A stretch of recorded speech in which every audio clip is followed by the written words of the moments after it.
এক বাল্য বিবাহের কারণেই কিন্তু সহিংসতা অনেকাংশে বেড়ে যায়।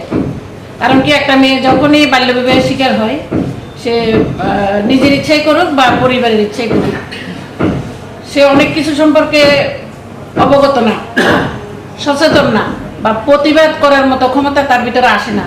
সে যখনই শিশু অবস্থায় বউ হয়ে পরের বাড়ি যায়, নতুন একটা পরিবেশে যায়, সে পরিবেশের সাথে খাপ খাওয়ার যে ক্ষমতা সেটা তার ভিতরে এখনো পর্যন্ত হয় না। তার কারণে সে নিজে কিছু ভুল করে, আবার তার প্রতিটা ভুলের জন্য ভুলকে যেভাবে সংশোধন করে বুঝিয়ে তাকে ওই পরিবেশে অ্যাডজাস্ট করার জন্য যেরকম সাপোর্ট পাওয়া দরকার, শ্বশুরবাড়ি যে সেই পরিবেশটা মেয়েটা অধিকাংশ ক্ষেত্রে পায় না। অ্যাডাল্ট একটা মেয়ে যতটুকু সম্ভব তার দ্বারা, যে সে নতুন একটা পরিবেশে যে ঠিকঠাকভাবে সব কিছু করতে পারে, বাল্যবিবাহের শিকার একটা মেয়ে সেটা পারে না। বিভিন্ন কর্নার থেকে শ্বশুরবাড়ির এমনকি কাজের লোক পর্যন্ত, কাজের মানুষ পর্যন্ত তাকে বিভিন্নভাবে হেনস্থা করতে পারে।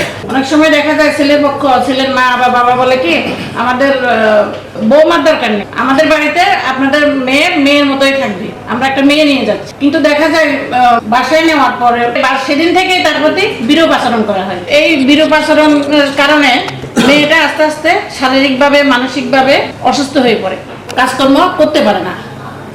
তখনই শুরু হয় তার প্রতি সহিংসতা। প্রথমে শাশুড়ি দিয়ে শুরু। আমি নিজেও একজন মা, নিজেও একজন শাশুড়ি, যেটা বাস্তবে দেখছি। মেয়েদের শত্রু মেয়েরা।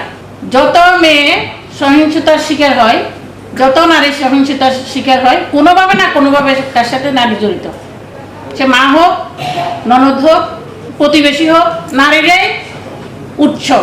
সহিংসতার জন্য নারীরাই দায়ী। স্বামীকে বিভিন্নভাবে সে সারাদিন কাজ করে, পরিশ্রম করে, যখনই সে বাসায় আসে তাকে কান ভাঙানি দেয়।